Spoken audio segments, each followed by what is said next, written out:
Suite du tuto sur l'utilisation des FB. Voici donc l'exemple du compteur d'appui réalisé maintenant en bloc fonctionnel. Souvenez-vous, avant, il était réalisé avec une fonction FC ici, un bouton qui incrémente la valeur du compteur. Si cette valeur dépasse 3, on active une sortie.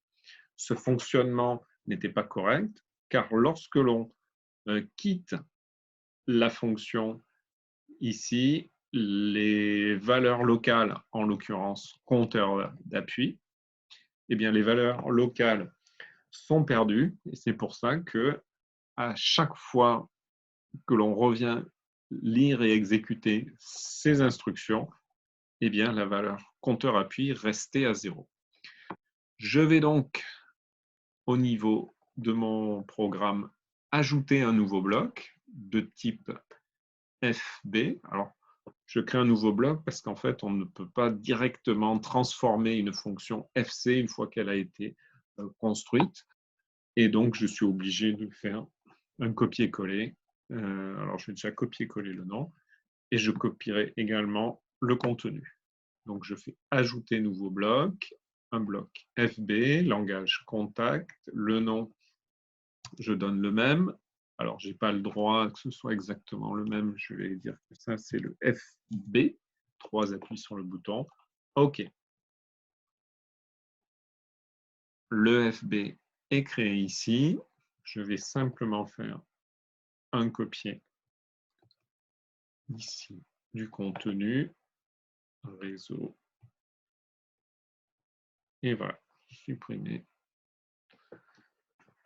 Au niveau de ce contenu, on voit que la variable compteur appui n'est pas déclarée. Normal, elle était déclarée sous forme locale, donc dans la zone temp de l'autre fonction.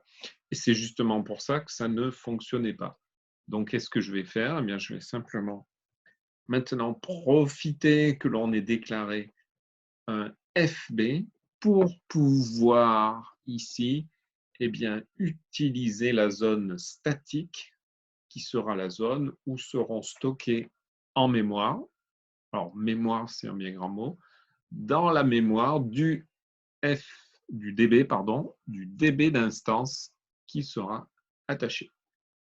Je place donc cette variable compteur d'appui ici.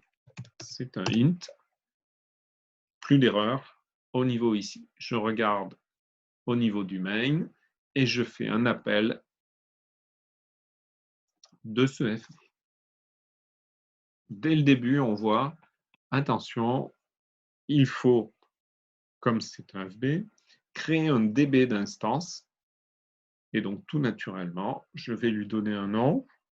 C'est un DB, je vais l'appeler instance 1, puisqu'en fait, ça correspond, instance 1, au fonctionnement normal de ce FB, à savoir, j'appuie sur le bouton 1 et j'active la sortie 1, donc instance 1 pour 1, associé à bouton 1, sortie 1. C'est parti, je fais un test. Les blocs de programme ont changé. Je dois réinitialiser ici tout ça. C'est parti. Je fais une petite visualisation dynamique pour voir ce qui se passe. Je rentre à l'intérieur, visualisation dynamique. Je vois ma valeur ici. J'appuie sur le bouton et je vois l'incrémentation du compteur. Pourquoi? Eh bien parce que cette valeur n'est plus locale ici, mais également statique, c'est-à-dire qu'elle se retrouve au niveau du DB d'instance, et bien ici, dans la zone aussi statique, compteur d'appui. Si je mets les petites lunettes, je retrouve également la valeur. Et donc, si j'incrémente, je vois que la valeur s'incrémente dans ce DB parce que c'est ce qui a été commandé ici et on voit que la sortie s'active. Donc voilà, première étape, on a réalisé un fonctionnement dans lequel on avait besoin de garder en mémoire un résultat, et c'est pour ça qu'on s'est servi du DB d'instance.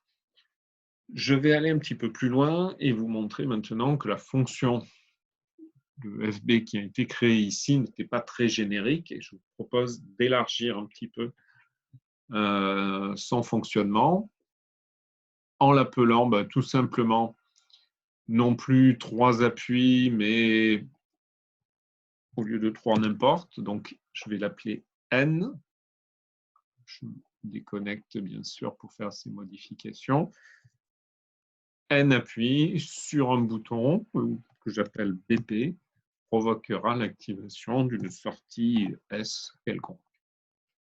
Voilà. Je regarde au niveau ici de ma fonction, le bouton qui était que le bouton 1, bien maintenant je vais le définir quelconque, c'est-à-dire quelconque bouton que je placerai en entrée de ce bloc. Et donc je vais définir une variable bouton qui sera donc en entrée et qui sera utilisée ici pour incrémenter la valeur. Incrémenter jusqu'à atteindre une valeur 3. Alors 3, on va le généraliser aussi. Je vais dire qu'on va à 3, mais on va jusqu'à n. Alors n n'est pas défini. Je sais que c'est une entrée. Ce n'est pas un booléen, c'est un entier. N entier. Si on a cette valeur, on active la sortie, une sortie que je veux choisir moi-même. Donc, je vais la définir en variable ici de sortie, booléen oui, et je l'affecte à la condition de sortie. Dernier point, on voit ici bouton 1 avant. Alors, on peut se dire, ah oui, là c'est pareil. On travaillait sur le bouton 1, est-ce que c'est toujours valable? Eh bien non, c'est pas valable, bien que la variable soit définie dans la zone mémoire globale. Donc on peut se dire, ça peut fonctionner parce que le résultat sera stocké par ailleurs. Certes, c'est moins propre que de le mettre dans le DB d'instance, mais c'est une variable quand même qui est globale et donc ça pourrait fonctionner.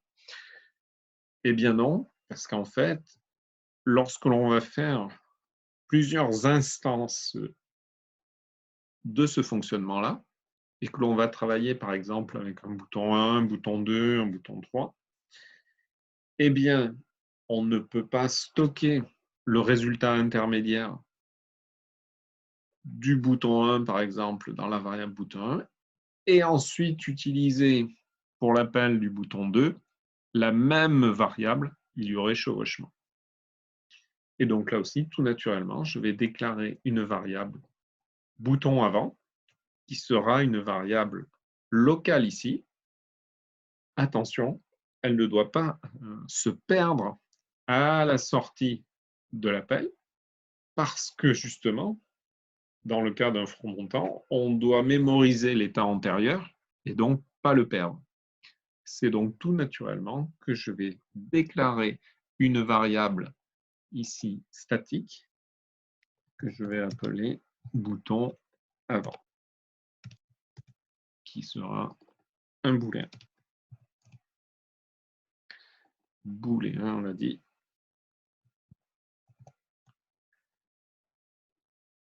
Je remplace cette variable et donc bouton avant ici. Tout devient générique au niveau du corps de mon FB. Je peux ressortir. Au niveau du main, de l'appel, tout est rouge. Eh bien, d'une part, le contenu du FB a changé. D'autre part, le DB et les variables qui le constituent ont changé, puisqu'on en a rajouté une. Il est donc nécessaire d'actualiser tout ça. On propose les modifications et on retrouve bien ici les entrées et les sorties déclarées. Le bouton, je vais tout simplement définir un bouton en entrée. Bouton 1. Je vais faire un comptage jusqu'à 3 comme tout à l'heure. Et la sortie 1. Je travaille sur le DB d'instance 1, c'est-à-dire que ce comportement est stocké dans l'instance 1, 1 comme le bouton 1 et sorti. Je peux appeler cette fonction de comptage, ce DB de comptage ici, ce FB pardon, de comptage, avec d'autres entrées.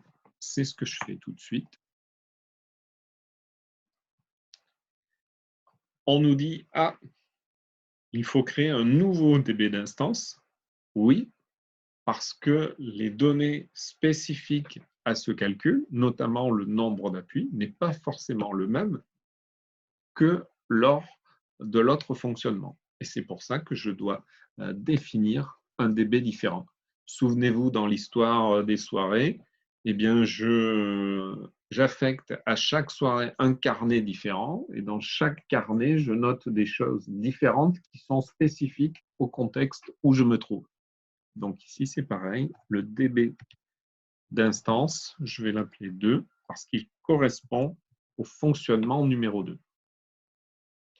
On réalise les mêmes choses, mais pas sur les mêmes entrées. Et donc, dans ce cahier, dans ce petit carnet, je vais noter des choses différentes, puisque le fonctionnement est différent. Notamment parce que le bouton d'entrée est différent. Je vais le faire bouton 2, instance 2, bouton 2. Je vais compter jusqu'à une valeur, je ne sais pas, différente de l'autre, 5. Et la sortie différente aussi, sortie 2. Voilà. Je peux tout fermer derrière. Je charge ce nouveau programme. On nous dit que les blocs de données ont changé. Oui, je dois donc réinitialiser et charger. Je mets les petites lunettes et je vais regarder. Eh bien, si j'appuie sur le bouton 1, si j'appuie 3 fois, la sortie s'est activée. On peut regarder ça à l'intérieur. Ici, où je vois que j'ai appuyé 4 fois sur le bouton. Je ressors voir ce qui se passe de l'autre côté. Sur le bouton 2, je n'ai pas encore appuyé. Je regarde à l'intérieur et je vois compteur d'appui 0. Ce que l'on voyait également au niveau des DB d'instance. Je regarde DB d'instance 1, je mets les petites lunettes. Pour la première instance, on avait appuyé 4 fois sur le bouton 1 et on a appuyé 0 fois sur le bouton 2. Bien sûr, si j'appuie sur le bouton 2, je vais incrémenter. Je vais jusqu'à 5. Pourquoi jusqu'à 5? Ça nous permettra de voir que l'on a atteint la valeur 5 et que donc la sortie s'est activée. Un dernier point que je voulais vous montrer au travers de cet exemple, c'est le fait que les données qui se trouvent dans les DB d'instance, ici, peuvent être accessibles de toutes parts, et notamment, bien sûr, à partir du main. C'est ce que je vais faire en, par exemple, ici vous montrant que je peux lire l'état d'un bit qui se trouve dans un DB d'instance. Je vais aller chercher, par exemple, le bit de sortie de l'instance 1, ici, tout simplement, en l'appelant DB instance 1, point sortie. Et si donc cette sortie est active, je vais pouvoir générer une action. Par exemple, je vais écrire dans l'autre DB d'instance ici une valeur. Je vais donc faire un move pour faire une opération ici d'écriture, un move, et par exemple, je vais aller écrire dans le DB d'instance 2 eh bien, une nouvelle valeur de compteur. C'est juste un exemple, DB instance 2. Vous voyez que j'ai accès à l'intérieur du contenu de ce DB. Je vais choisir le nombre d'appuis et je vais dire, par exemple, eh bien, que ce nombre d'appuis vaut 10. Faisons un test pour voir ce qui se passe. Charger. Ici, les petites lunettes, comme d'habitude.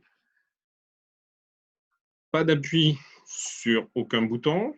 Les sorties sont actives normales parce que je n'ai pas réinitialisé. Autant pour moi. Donc, je fais un run stop, je redémarre avec des valeurs nulles pour les compteurs d'appui. Et donc, si j'appuie sur les boutons, je le fais tout de suite. Bouton 1, j'appuie 2 fois, 3 fois, j'ai activé la sortie. Mais comme cette sortie est active, je descends au-dessous, eh bien, le DB d'instance 1.sortie étant actif, je réalise un transfert de la valeur 10 dans la valeur du compteur ici. Je regarde DB d'instance 2, les petites lunettes. Je vois bien que 10 a été affecté à ce compteur d'appui, alors que ce compteur 2 n'a pas été touché, puisque je n'ai pas appuyé sur le bouton 2. Et pour autant, sa valeur est passée à 10, 10 qui est supérieur à 5, et ça a activé la sortie 2. Donc voilà, un petit exemple pour vous montrer eh bien, que l'on peut accéder aux variables internes des différents DB, le 1 ou le 2, depuis l'extérieur. Voilà, je supprime, c'était juste un exemple.